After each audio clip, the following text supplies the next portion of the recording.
तो ये क्वेश्चन करते हैं, body A is projected from the ground at an angle of 37 degree with a velocity of 10 meter per second. तो body A की velocity इसको u1 बोल देते हैं, और u1 जो है वो कितना दे रखा है 10 मीटर पर सेकेंड, है ना। मैग्नीट्यूड लिख रहा हूँ अभी मैं यहाँ पे। अच्छा, at the same time body B is projected horizontally from the top of building 20 meters away, from the top of a building 20 meters away having a height of 10 meters. तो ये डिस्टेंस जो है वो 20 मीटर्स दे रखा है, और इसकी height जो है वो 10 मीटर है इस बिल्डिंग की, ठीक है। What is the velocity of body B if both the bodies collide. Body B की जो वेलोसिटी है इसको u2 बोल देते हैं, ये पता करनी है अपने को। Both the bodies collide and after what time will the bodies collide. तो इस वाले क्वेश्चन में ना, जैसे दो प्रोजेक्टाइल मोशन एक साथ दे रखे हैं, तो दो प्रोजेक्टाइल मोशन वाले जो क्वेश्चंस हैं उसमें फिर, है ना, इस तरह के क्वेश्चन बनते हैं कि या तो दोनों कोलाइड करेंगे, है, या फिर इन दोनों के बीच में मिनिमम डिस्टेंस क्या होगा, है ना, वो निकालने के लिए पूछ सकता है। तो इसमें आप रिकॉल करें, जो प्रोजेक्टाइल मोशन के शुरू के वीडियोज अपन ने किए थे, उसमें हमने प्रोजेक्टाइल का जो पोजीशन वेक्टर है उसकी इक्वेशन निकाली थी। तो दो प्रोजेक्टाइल वाले क्वेश्चंस में बेस्ट यही रहता है कि दोनों प्रोजेक्टाइल्स के जो पोजीशन वेक्टर है, जो वेरी करता है टाइम के साथ में, उसकी इक्वेशंस अपन निकाल लें किसी एक पर्टिकुलर रेफरेंस पॉइंट के रेस्पेक्ट में, और फिर उसके बाद में जिस तरह से क्वेश्चन में पूछा हो, यदि कोलाइड कराना है तो दोनों पोजीशन वेक्टर्स को हम इक्वेट कर दें, है ना, क्लोजेस्ट डिस्टेंस पता करना है तो, है ना, दोनों को सब्ट्रैक्ट कर दें और फिर पता कर लें कि भाई सबसे छोटा डिस्टेंस जो है वो कब आएगा, उस टाइप से। तो ऐसे करते हैं, दोनों प्रोजेक्टाइल्स के जो पोजीशन वेक्टर है उसकी इक्वेशन निकाल लेते हैं, ठीक है। तो पहले एक जनरल केस की इक्वेशन लिख लेते हैं और फिर उसके बाद में इन प्रोजेक्टाइल्स पे लगा देंगे।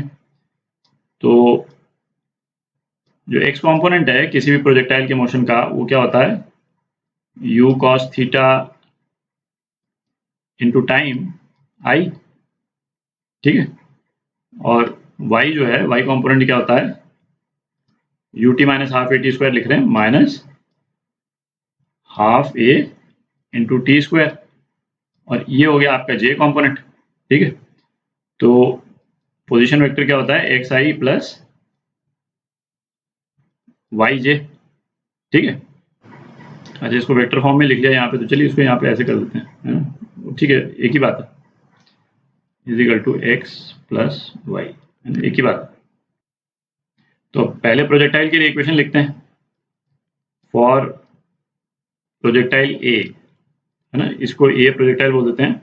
अच्छा, इसकी इक्वेशन लिख रहे हैं अपन with respect to this point, है ना, पॉइंट ओ बोल देते हैं इसको।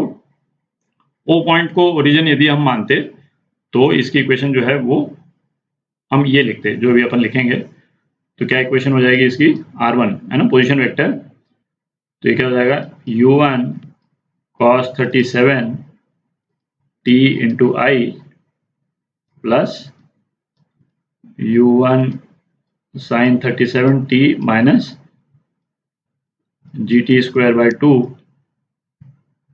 जे, ठीक है। ये हो गया, वैल्यूज डाल देते हैं।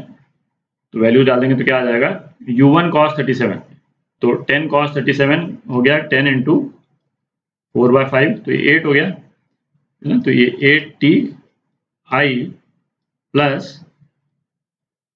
60 माइनस 5t स्क्वायर जे, ये तो r1 हो गया।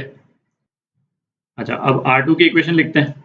अच्छा, r2 की जो इक्वेशन है वो अपने को with respect to point O लिखनी है, ठीक है। तो r2 की इक्वेशन लिखते हैं। r2 की इक्वेशन ऐसा करते हैं, शुरू में ये पॉइंट बी है उसके रिस्पेक्ट में लिखते हैं, और उसके बाद में अपने को एक कॉमन ओरिजिन के रिस्पेक्ट में उसको कन्वर्ट कर देना पड़ेगा, ठीक है। तो अभी इसको पॉइंट बी के रिस्पेक्ट में लिख रहा हूँ मैं, तो r2 पॉइंट बी के रिस्पेक्ट में, ठीक है। तो ये क्या हो जाएगा, माइनस u2, ठीक है। इसमें y कंपोनेंट तो है ही नहीं, केवल x कंपोनेंट है, तो माइनस u2 t आई, है ना, माइनस लगाया क्योंकि नेगेटिव x डायरेक्शन में है ये, और उसके बाद में y कंपोनेंट। तो y कंपोनेंट में वेलोसिटी का तो कोई कंपोनेंट है नहीं, केवल ग्रेविटेशनल एक्सेलरेशन का कंपोनेंट है, ठीक है। तो ये क्या हो जाएगा, ut minus half A T square, है ना। तो ut वाला कंपोनेंट तो जीरो हो गया क्योंकि वेलोसिटी का कोई y कंपोनेंट नहीं है, केवल minus G T square by 2। तो माइनस GT²/2J, ठीक है। तो इसको लिखेंगे तो क्या आ जाएगा, माइनस U2T, दोनों वेरिएबल्स अपने को नहीं मालूम है अभी, I और प्लस ब्रैकेट में -5T²J, ठीक है। अब इस वाले पोजीशन वेक्टर को ना, ये पोजीशन वेक्टर तो जो आया है ये मान करके कि B जो है वो ओरिजिन है, B ओरिजिन होता तो ये पोजीशन वेक्टर होता, बट हमको निकालना है O के रेस्पेक्ट में। तो बेसिकली ये जो 20I + 10J जो है इसको अपने को ऐड कर देना पड़ेगा, क्योंकि इसकी इनिशियल पोजीशन जो है वो 20I + 10J पे है, ठीक है। तो इसको ऐड कर देते हैं, तो R2, तो ये वाला R2 जो है वो अब पॉइंट O के रेस्पेक्ट में है, तो ये क्या आ जाएगा, 20 - U2T I +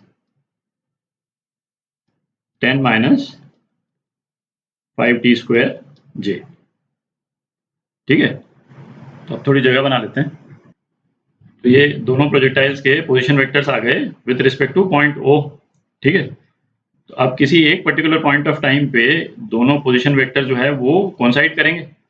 कोइंसाइड करने का मतलब क्या हो गया कि दोनों के पोजीशन वेक्टर एग्जैक्टली सेम होंगे with respect to point O, ठीक है। तो R1 को R2 से इक्वेट कर देते हैं, तो अपने पास दो इक्वेशन आ जाएंगे।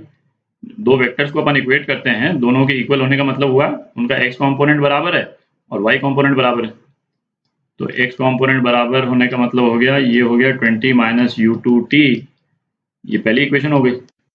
और दूसरी इक्वेशन क्या हो जाएगी, 6T - 5T² = 10 - 5T², है ना। ये y कॉम्पोनेंट अपन ने बराबर किया, तो y कॉम्पोनेंट बराबर करने में ये आप देखें इसको, ये कैंसिल आउट हो गया, ठीक है।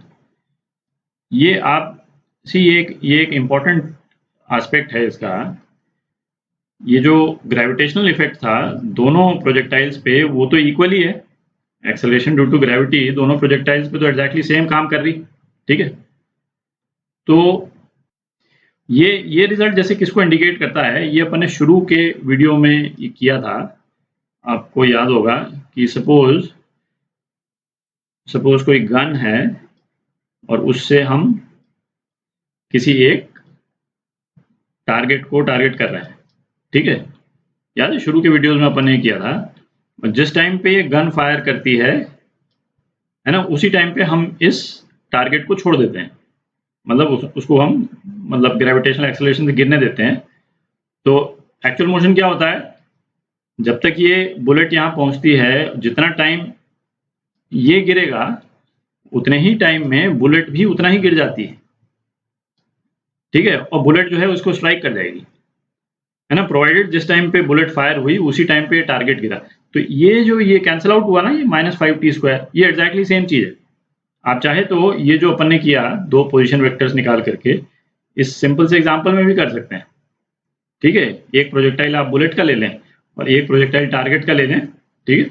और इस टारगेट की इनिशियल x डायरेक्शन में कोई वेलोसिटी नहीं है, केवल y डायरेक्शन में, तो y डायरेक्शन में तो केवल यही रह जाएगा -5T, तो ये कैंसिल आउट हो जाता है, ठीक है। तो इसका कोई इम्पैक्ट पड़ता नहीं है, तो ये मतलब नोट करने वाली चीज है।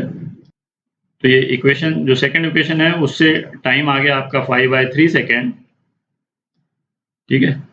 तो एक तो ये रिजल्ट आ गया, और इस टाइम को आप फर्स्ट इक्वेशन में डाल देंगे तो U2 की क्या वैल्यू आ जाती है, 4 मीटर पर सेकेंड, ठीक है। तो ये दोनों आपके आंसर हो गए।